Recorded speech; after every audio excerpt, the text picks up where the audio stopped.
Welcome back. My name is Lamont Woods. I'm the host of The Economy of Bermuda. And today I have with me as my guest Mr. Robert Stewart, who is giving us his insights and his opinions on the economy of Bermuda. And right now we're going to go into Bermuda being a two-crop economy. So, Mr. Stewart, in your book, the Guide to the Economy of Bermuda, you mentioned that Bermuda is a two-crop economy. And that is tourism and international business.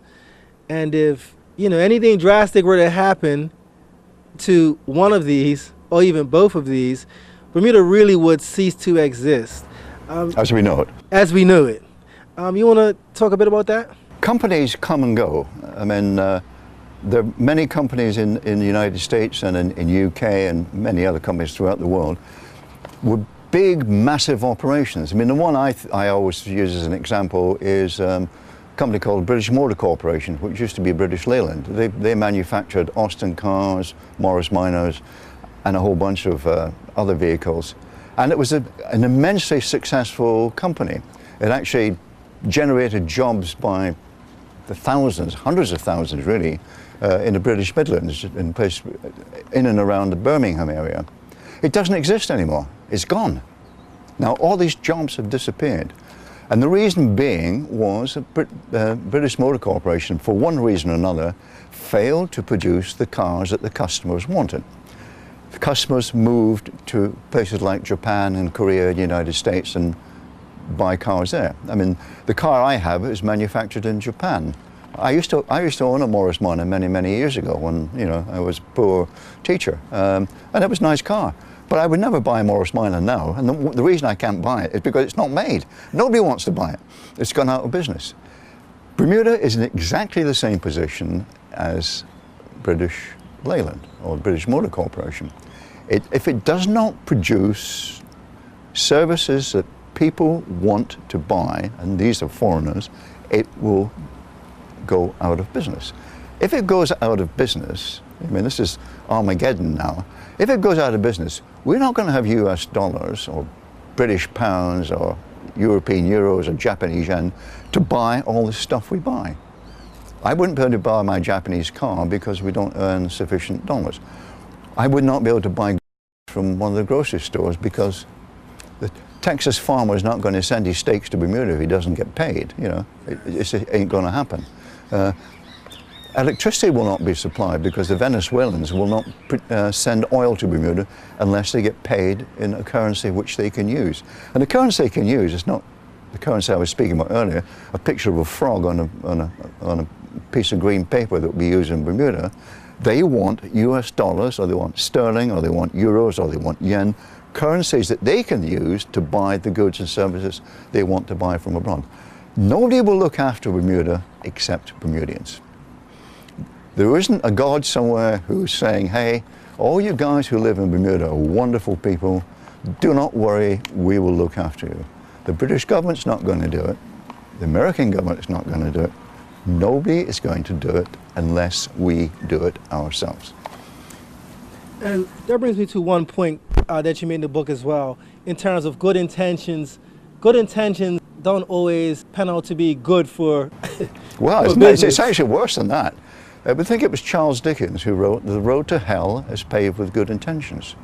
I can find innumerable quotes which say, if you see somebody who's going to do you good, run a mile or hold on to your wallet, because the answer is he's not going to do you good. People, with very rare exceptions, and Jesus Christ would be a good example, and so would St. Francis of Assisi be a good example.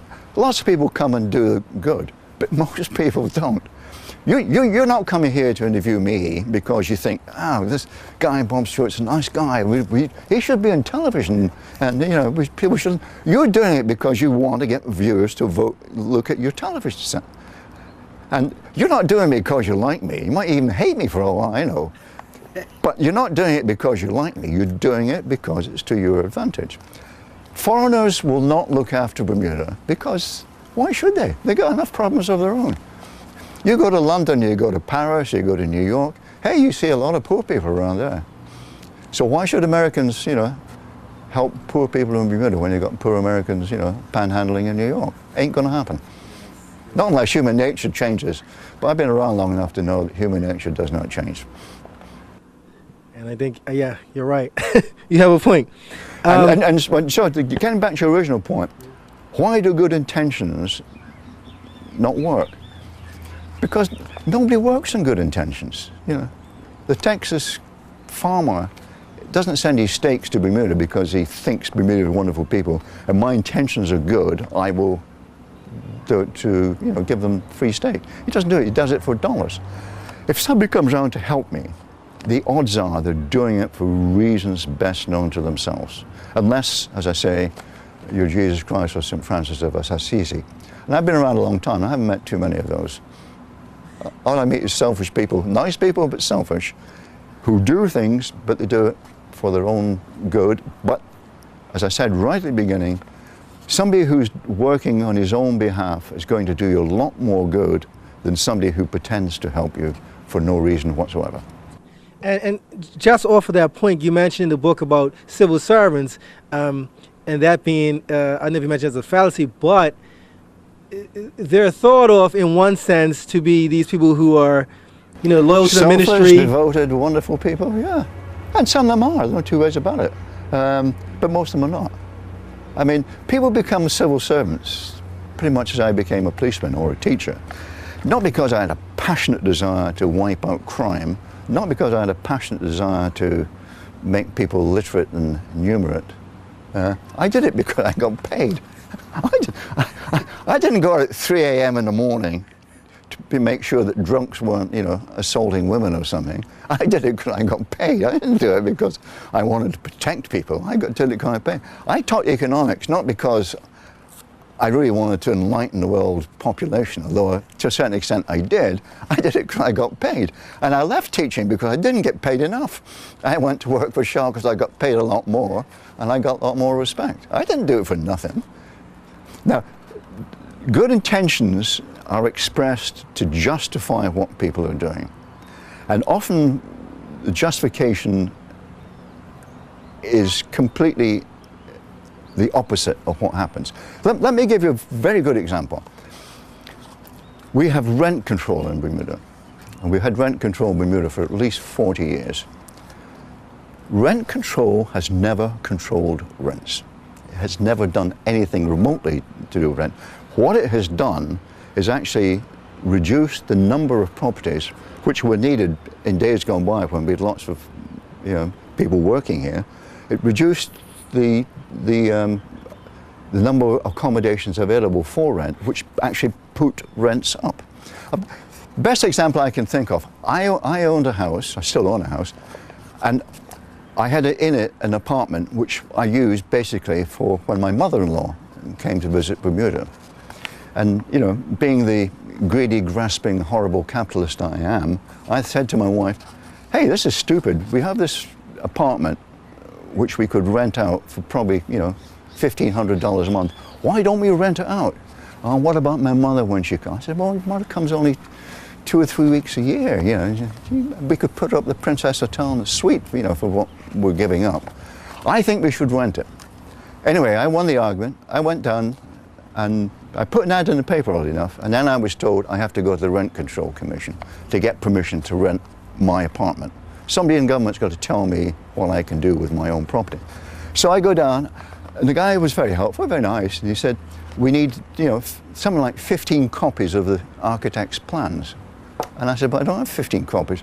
Well, you go to the architect and ask him to produce some more. I said, but that's going to cost me a lot of money. Well, the law say we've got to have 15 copies of this, and we've got to do that. Then we've got to come around and assess it, and we've got to do this, and we've got to do that. And I said, but I got a, you know, a young lady who's willing to come right in today. She's virtually homeless, and she'll come in tomorrow.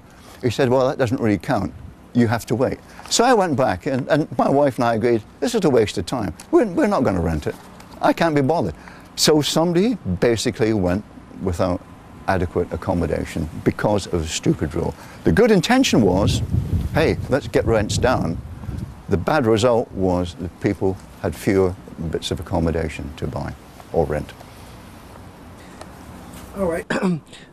Now, when we come back, I think we're going to move into discuss a bit about, and we discussed some of it already, we're going to touch a few main headings like immigration, for example, tourism, international business, and privatization. Which, I mean, this has been a theme for a long time, and it seemed, I guess, until we get it right, we're going to have to keep suffering from bad decisions, because it doesn't seem like it's going to... Bad decisions, stupid decisions. Because it doesn't seem like it's going to go away. So when we come back, we're going to touch on those subjects.